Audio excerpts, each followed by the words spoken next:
GM কাদেরের মতো কুলাঙ্গাররা ন্যায়ের পক্ষে ক্যাম্পেইন করছে। এই জিএম কাদেররা বাংলাদেশে ভারতে এসেছেন। এই জিএম কাদেরদেরকে বাংলাদেশের বিচারের আওতায় নিয়ে আসতে হবে।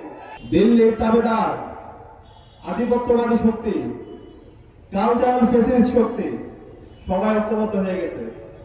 সবাই কি হয়েছে? ঐক্যবদ্ধ হয়েছে বাংলাদেশে আবার ফেসিবাদ ফিরে নিয়ে আসার জন্য। নায়াসিনামাইড ও স্যালিসাইলিক সমৃদ্ধ লিলি ফেস ওয়াশ যা ফেসের ডেড স্কিন সেল দূর করে দেয় দ্বিগুণ ফাস্টার ব্রাইটেনিং। বাংলাদেশে আবার আধিপত্যবাদী শক্তিদের মাধ্যমে বাংলাদেশের জুলাইয়ের যে আকাঙ্ক্ষা, শহীদদের যে আকাঙ্ক্ষা, নতুন বাংলাদেশ বিনির্মাণের যে স্বপ্ন, সেটাকে নস্যাৎ করার জন্য আমরা যারা জুলাই প্রজন্ম বেঁচে আছি, আমরা কি এটা হতে দিব? আমরা এটা হতে দিব না। আজকে আমরা দেখতে পাচ্ছি, আমরা যখন সারা দেশে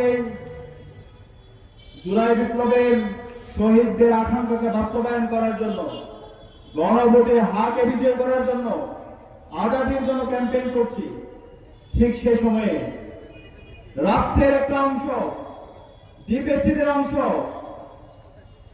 মিডিয়ার একটা অংশ, দিল্লির তাবেদারদের অংশ, ফেসিস্টের একটা অংশ এবং নব্য ফেসিস্টের একটা অংশ, তারা এনিয়ে বেরিয়ে ন্যায়ের পক্ষে ক্যাম্পেইন করছে।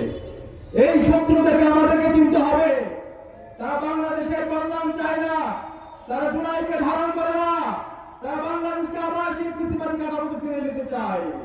সুতরাং আমরা জুলাই বিপ্লবের যারা সহযোদ্ধারা আছি, শহীদ আবু সাইদ, শহীদ আবু রায়হান, শহীদ ওয়াসিমের উত্তরসূরিরা বেঁচে থাকতে, শহীদ উসমান হাদির উত্তরসূরিরা বেঁচে থাকতে এই কালচারাল ফেসিস্ট চক্র, এই আধিপত্যবাদী শক্তিকে এবং এই নব্য ফেসিস্ট শক্তিকে আমরা সফল হতে দেব না।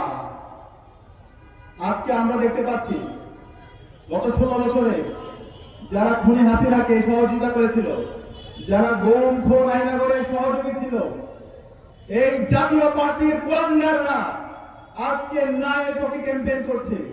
জিএম কাদেরের মতো কুলাঙ্গাররা ন্যায়ের পক্ষে ক্যাম্পেইন করছে। এই জিএম কাদেররা বাংলাদেশে ভারতে এসেছেন।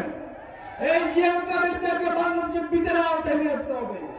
গত 16 বছরে সকল জুলুমতন্ত্রের জন্য এই জিএম কাদের এবং জাতীয় পার্টিকে বিচারের আওতায় নিয়ে আসতে হবে। এই জুলাই বিপ্লবে আমাদের যে 2000 ভাই বোন শহীদ হয়েছে, 40,000 ভাই বোন গাজী হয়েছে। এই গাজী এবং শহীদ হওয়ার পেছনে, এই হত্যার পেছনে অন্যতম মাস্টারমাইন্ড হচ্ছে এই জাতীয় পার্টি এবং এই জিএম কাদেররা। তাদেরকে স্বাধীন বাংলাদেশে রাজনীতি করতে দেওয়া হবে।